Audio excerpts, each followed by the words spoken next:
Take a team of budding eco-computer scientists. Can they build a smartphone app to help us all live more sustainably?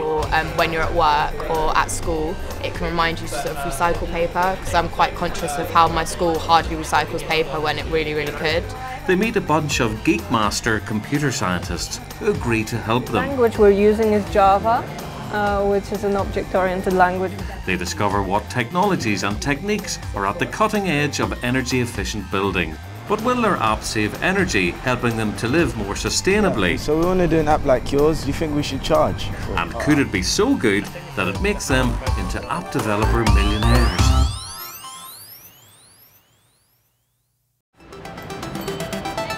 The students are all studying science at Camden High School. They have come to Imperial College London. They plan to ask some academics and graduates from the Department of Computing to help them build the Eco app and to work out what it could actually do. I'm hoping the amazing features packed in today's smartphones are going to inspire these guys with some great ways in which we can all be greener. And I really want to excite these guys about coding. They're also meeting a recent graduate from Imperial for a slice of app business inspiration. They'll hear from me how we made an app that has sold 350,000 copies on the App Store. The Camden team and the academics meet in the senior common room and on Skype to brainstorm ideas. Okay guys, so what can we do for you? We've come here today because we're interested in making an app for smartphones that enables people to sort of remember to be carbon conscious. So we want to create an app that really helps people make small steps for a big change.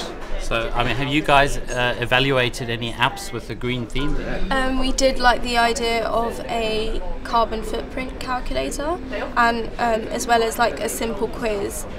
So did you think about the questions your application would ask the user about how green his day or her day is? Yeah, maybe involving like travel. So how do you get to school? Do you take the bus? Do you walk? Do you drive? We should try to make the app as interactive as possible. So, for example, we can use tracking by GPS, calculating how much you actually traveled. Jonel is a student at Imperial College and he will be helping the team build the app. Aga is the other mentor and she's in Poland coming in on Skype. Maybe in the application we could have like maybe a little mentor. It could be like an animated character that could just be maybe in the bottom right of the screen. And also maybe about that we're suggesting small steps to make a big change, so people aren't going to be sort of swamped by it. Swampy? Okay, we've got some great ideas. I'm going to send you out to get some more research. You have the use of Aga and Jonel, and they can help you along, especially with the coding, because you'll have to think about how to build these systems. Not daunted by the challenge, the students go in search of ideas for their app, and where better than the Building Research Establishment just north of London. You're standing in the middle of our innovation park, which is an opportunity for the building industry to show off the new technologies and the new advances in houses and commercial buildings of the future. The ideas that are in here, the technologies that are in here, can be applied to existing buildings too. And I think what your app is going to do is to help people find what those changes are and what they can do to their own houses. And in fact, what we should do is go inside and have a look, and we'll show you some of those.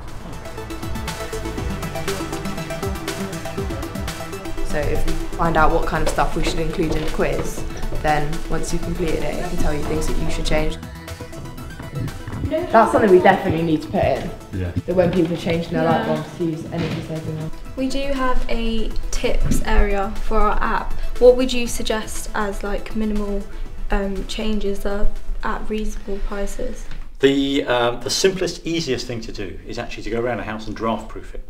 Because wherever there's a cold draft coming in, the same amount of warm air is going out somewhere else. So just going around and putting cheap draft proofing around the windows, around the letterbox, around the doors and so on, actually will make an enormous improvement very quickly. A lot of our app is fundamentally based at people our age. What sort of little things we can do like at school or here to sort of... Okay, well, how often do you sit in school where it's a sunny day, so the blinds are down and then the lights are turned on? It's simple things like turning lights off. Again, it's behavioural change. If you've got PlayStations, Game Boys or whatever and you're not using them, don't just leave them on standby, turn them off, because when they're running, even just on standby mode, they're still consuming some electricity. And although it's not very much, if you sum all of those things together around a house, there's quite a lot there.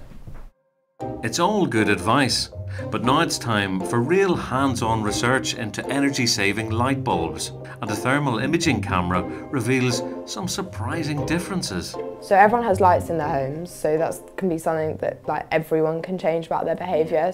Which one did you say was which? That's the halogen bulb, that's the LED one. And this one's the one that's sort of environmentally friendly. The camera's showing that the halogen one on the left, especially at the top, is getting up to near sort of 150 degrees Celsius. But the LED is still like 22. It's so much more efficient. This one's 50 watts and 6 watts. LEDs are a lot cheaper. So they've got everything going for them. They're cheaper, they're more efficient, and they're good for the environment. So there's no reason why nobody shouldn't use it. Yeah, we should definitely put it in the tips. So do you think we've got enough here today? Yeah. Yeah, definitely. Yeah, brilliant. Okay, let's go back to Imperial. Full of ideas from their research, the team are back at Imperial to find out the key to successful app design. And that all-important question, should they charge money for the app? Okay, so our app aims to make people more aware of being green and eco-friendly. We liked the simplicity of your app, so could you tell us more about that? I believe the key is having a simple application that serves a specific purpose, is designed well, and provides entertainment value to the user so that they enjoy using it. Say like if it's a really good app and it meets the values of the users, then of course we should Absolutely. charge. I believe that developers and people who take part in development should get paid for their efforts. Next up, it's time to get down to some serious app building with AGA. The app will have 3 functions. A journey tracker to work out the CO2 emissions you could save by not travelling by car. A quiz to test how green you are. And tips for the day, using lots of the ideas from their research about how we can all lead greener lives. So today, do we need to kind of discuss what we're thinking graphics-wise so we can build on that? I think we could start with that, so to make the app a bit more colorful and you know, entertaining, because that's one of the most important things that people look at when they first open an application. It's how it looks and how it feels. Yes, exactly. The app is now ready. Time to test it. Nadine is walking to school, using the tracker to see how much CO2 she will have saved. The average family car emits the same amount of CO2 every kilometre as a tree absorbs in 1 year. I've walked from my house and I've scored 3 trees on the tracker. Are you sure you mean 3, not just 1? Well, it works. The app passed Google's demanding technical test and accurately calculates CO2 saved by walking. But what will the Imperial experts think of it? The students are about to find out. You've charged money for your app and you've made quite a lot of money and been successful. Do you think we could charge, for example, 59p for the app? I think in its current state, I think you have a very good opportunity here to release the app for free and make it social. Share with your friends your tips and how much carbon you're saving, and at the end of the day, this will encourage people in your circles to lower their carbon footprint.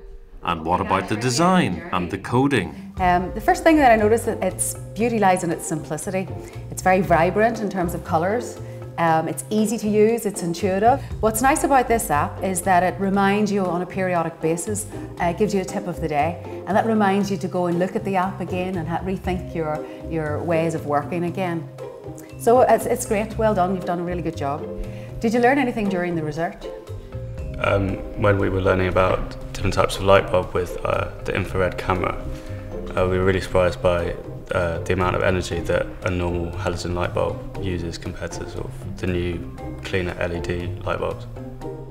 Ecobug is now available from the Google App Store. It could help you lead a greener, more sustainable life. But will it make these students into app millionaires? Well, it was never really about making money, but saving carbon, it certainly does that.